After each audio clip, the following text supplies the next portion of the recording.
माननीय श्री चंद्रशेखर जी। धन्यवाद सभापति जी। मैं आज इस सदन में अत्यंत महत्वपूर्ण, ऐतिहासिक और संवेदनशील विषय पर अपनी बात रखने के लिए खड़ा हुआ हूं। यह केवल एक विधेयक नहीं है, ये भारत की लोकतंत्र की आत्मा का प्रश्न है। यह उस न्याय की परीक्षा है जिसकी नींव हमारे संविधान में रखी थी, और यह उस विश्वास का सवाल है जो देश की करोड़ों महिलाओं के संसद से जुड़ा हुआ है।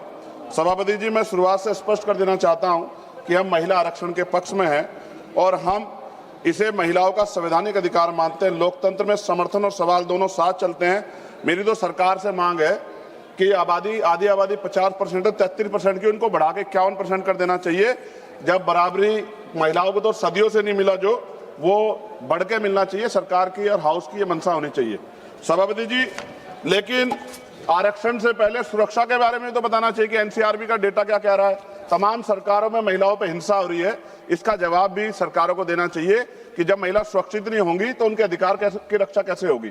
जब हम महिला सशक्तिकरण की बात करते हैं तो ये कोई नई सोच नहीं है, ये उस परंपरा की निरंतरता है जहां सावित्रीबाई फूले, मां रमाबाई, अहिल्याबाई होलकर, फातिमा शेख, झलकारी बाई, मां उदा देवी पासी, अवंतिकाबाई लोधी, मां फूलन देवी जैसी वीरांगनाओं के संघर्ष हमारे सामने उदाहरण है। बाबा साहब अम्बेडकर जी ने संविधान बनाते हुए कहा था कि हम एक ऐसे संविधान को बना रहे हैं जहां हर नागरिक को समान अधिकार देगा, चाहे वह पुरुष हो या महिला। हमें याद रखना चाहिए, उन्होंने कहा था कि मैं किसी भी समाज की प्रगति को महिलाओं की प्रगति से मापता हूं। बाबा साहब अम्बेडकर जी ने सबसे बड़ा क्रांतिकारी कदम था वो हिंदू कोड बिल था। उन्होंने उसमें महिलाओं को संपत्ति में अधिकार, विवाह और तलाक में बराबरी, गोद लेने का पूरा अधिकार था। और इसके जब वो सफल नहीं हो पाए तो उन्होंने कानून मंत्री पद से इस्तीफा दे दिया सभापति जी। महोदय, 73वें 74वें संविधान संशोधन जिसके तहत अनुच्छेद 243D और 243T में स्थानीय निकायों में महिलाओं के लिए आरक्षण सुनिश्चित किया गया। आज लाखों महिलाएं पंचायत और नगर पालिकाओं में नेतृत्व कर रही है। वो अलग बात है कि बहुत बड़ी संख्या में महिला प्रतिनिधि अपने निर्णय स्वतंत्र रूप से नहीं ले पाती, क्योंकि हमारे समाज ने भी पुरुषों और महिलाओं की बराबरी को स्वीकार नहीं किया। कहीं पिता, कहीं पुत्र, कहीं पति उनके निर्णय लेते हैं। ऐसा बहुत बड़े पैमाने पर देखा गया। भाषण चाहे कुछ भी दिया जाए, लेकिन सत्यता यही है सभापति जी। मान्यवर काशीराम साहब कहा करते, जिसकी इतनी संख्या बारी उसकी इतनी हिस्सेदारी। इन्हीं विचारों की कसौटी पर अगर वर्तमान महिला आरक्षण कानून को परखा जाए तो स्पष्ट हो जाता है कि 33% आरक्षण आधी आबादी के साथ पूर्ण न्याय नहीं करता। और यदि 33% आरक्षण दे भी दिया तो सबसे बड़ा प्रश्न यह उठता है कि SC, ST और OBC और मुस्लिम वर्ग की महिलाओं को वास्तविक प्रतिनिधित्व कैसे मिलेगा, क्योंकि वर्तमान व्यवस्था में कोटे के अंदर कोटे कोई प्रावधान नहीं है। इसका सीधा अर्थ यह है कि आरक्षण उन वर्गों तक सीमित रह सकता है जिनके पास पहले से ही सामाजिक, आर्थिक और राजनीतिक संसाधनों तक पहुंच है। ऐसे में दलित, आदिवासी, पिछड़े और मुस्लिम वर्ग की महिलाओं जो सबसे अधिक वंचित है वो हाशिए पर रह जाएंगी, फिर से प्रतिनिधित्व से बाहर रह जाएंगी। ये न केवल महिलाओं के अधिकारों के साथ अन्याय है बल्कि सामाजिक न्याय की अवधारणा के भी खिलाफ है। आज जरूरत है केवल आरक्षण देने की नहीं बल्कि न्यायपूर्ण और समावेशी आरक्षण सुनिश्चित करने की है। आप तो कोटे में उपवर्गीकरण यानी कि कोटे के अंदर कोटे की बात करने वाले हैं, तो महिला आरक्षण में इसे लागू करने के पीछे आप लोग क्यों रह गए? क्योंकि जब तक सबसे वंचित महिलाओं को उनका हक नहीं मिलेगा तब तक कोई भी आरक्षण अधूरा ही रहेगा। ये लड़ाई केवल आरक्षण की नहीं, ये लड़ाई बराबरी, सम्मान और असली लोकतंत्र की है। सभापति जी, मैं इस सदन के माध्यम से हो रही चर्चा के बीच एक मूलभूत प्रश्न उठाना चाहता हूं। सामाजिक न्याय की वास्तविक स्थापना कैसे होगी? हम सब जानते हैं कि बाबा साहब अम्बेडकर ने दलितों और वंचितों समाज के राजनीतिक सशक्तिकरण के लिए पृथक निर्वाचन की मांग की थी। उसका स्पष्ट मत था कि जब तक दलित समाज में को अपने प्रतिनिधि स्वयं चुनने का अधिकार नहीं मिलेगा तब तक उनका वास्तविक सशक्तिकरण संभव नहीं है। लेकिन परिस्थितिवश पूना पैक्ट के कारण ये मांग अधूरी रह गई, क्योंकि गांधी जी अनशन पर बैठ गए थे। मैं इतिहास को नहीं दोहराना चाहता, लेकिन उस समझौते ने दलितों को आरक्षण तो दिया लेकिन स्वतंत्र राजनीतिक आवाज छीन ली। माननीय सभापति जी, बहुजन आंदोलन के महानेता काशीराम जी ने अपनी प्रसिद्ध पुस्तक चमचा युग में भी इस व्यवस्था की सीमाओं को उजागर किया है कि कैसे वर्तमान राजनीतिक ढांचे में दलित प्रतिनिधि अक्सर स्वतंत्र नहीं रह पाते, अपने समाज से ज्यादा अपनी पार्टी के प्रति समर्पित हो जाते हैं। यही हाल पिछड़े वर्ग के नेताओं का भी है। अगर आप सही मायने में दलितों को, महिलाओं को, पिछड़े वर्ग को आरक्षण देना चाहते हैं, लाभ देना चाहते हैं, अगर आप वास्तव में उन्हें संसद में सतत रूप से लाना चाहते हैं तो वक्त आ गया कि उनके लिए पृथक निर्वाचन की व्यवस्था की जाए, क्योंकि बिना स्वतंत्र राजनीतिक प्रतिनिधित्व के आरक्षण केवल एक संख्या बनकर रह जाएगा, सशक्तिकरण नहीं बन पाएगा। अगर हम सच में सामाजिक न्याय चाहते हैं तो हमें आधे अधूरे समाधान नहीं बल्कि साहसिक और मूलभूत निर्णय लेने होंगे। उसके लिए पृथक निर्वाचन की व्यवस्था करनी पड़ेगी। लोकसभा की तरह सभापति जी, राज्यसभा की सीटों में वृद्धि होनी चाहिए।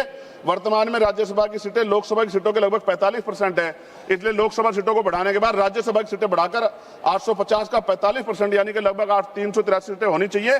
सरकार ने अगली जनगणना में, जब गृह मंत्री बोल रहे थे, उन्होंने कहा था कि जातिगत जनगणना कराएंगे, वादा किया था अगली जनगणना में SC, ST, OBC की जनगणना कि जनसंख्या की गणना के बाद अब समय आ गया है कि राज्यसभा, विधानसभा, विधान परिषद में भी SC ST की तरह OBC वर्ग के लोगों को जनसंख्या के अनुपात में आरक्षण दिया जाना चाहिए, जहां जहां भी अब तक लागू नहीं है। और पिछड़ी और अति पिछड़ी जातियों को भी लोकसभा और विधानसभा में आरक्षण की व्यवस्था हो, जैसे SC ST के लोगों को है।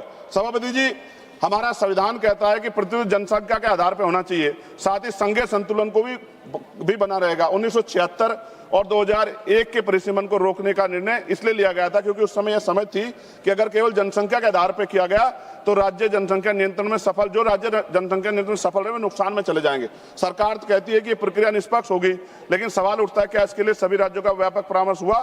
क्या कोई सर्वदलीय समिति बनाई गई? क्या राज्यों की सहमति ली गई? अगर नहीं तो यह प्रक्रिया सहमति से नहीं, सख्ती से लागू की जा रही है। मेरी मांग है कि परिसीमन से पहले सर्वदलीय समिति बनाई जाए, राज्यों के बीच संतुलन बनाए रखने के लिए कोई फॉर्मूला तैयार हो। और मेरी मांग है कि राज्य पुनर्गठन के प्रस्ताव है सरकारों के पास, ये परिसीमन से पहले राज्य पुनर्गठन के बारे में सोचा जाए, क्योंकि इतने बड़े बड़े प्रदेशों में उनका भला नहीं हो सकता है। इसलिए बेहतर प्रदेश बनाने के लिए हमें पुनर्गठन के बारे में सोचना चाहिए। सभापति महोदय, महिला आरक्षण कोई राजनीतिक कार्यक्रम नहीं है, महिलाओं का अधिकार है, इसे वोट बैंक की राजनीति से ऊपर उठकर देखना चाहिए। और अखिलेश जी, सभापति जी खत्म करते हुए, अखिलेश जी यहाँ बैठे हुए हैं, मैं उनसे भी आग्रह करूंगा, राजनीति में 1 vote 1 man 1 vote 1 vote 1 value के सिद्धांत पर लोकतंत्र टिका हुआ है। आप देखिए कि दिल्ली की आबादी क्या है और उनको मिल क्या रहा है। हम साउथ के प्रदेशों की चिंता करते हैं, लेकिन क्या ये जो हमारा प्रदेश है, उत्तर भारत है, क्या इधर नहीं देखना चाहिए? अगर हम लोग करीब से देखेंगे अखिलेश जी, तो 2011 की जनगणना के अनुसार ये समझिए कि उत्तर प्रदेश की आबादी 20 करोड़ थी उस समय, और 20 करोड़ का मतलब हमें आज 140 सीटें मिलनी चाहिए। राजस्थान के साथ भी छल हो रहा है, मध्य प्रदेश के साथ भी, बिहार छत्तीसगढ़ के साथ भी, हरियाणा के साथ भी, पंजाब के साथ भी। मेरी ये मांग है कि हम राजनीतिक भाईचारा निभाते हुए ये ना भूल जाए कि हमारे प्रदेशों के क्या हाल है। आप समझ के देखिए, एक MP कितने क्षेत्रों को कवर कर सकता है? इतनी बड़ी बड़ी लोकसभाएं बनी है।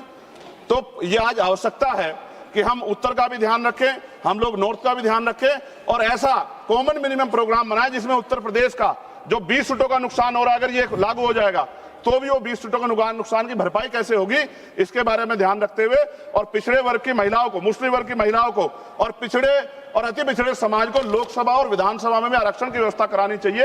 ऐसी मेरी मांग है। बहुत बहुत धन्यवाद। जय भीम, जय भारत, जय संविधान। बाबा साहब अम्बेडकर जिंदाबाद। मान्यवर काशीराम साहब अमर रहे।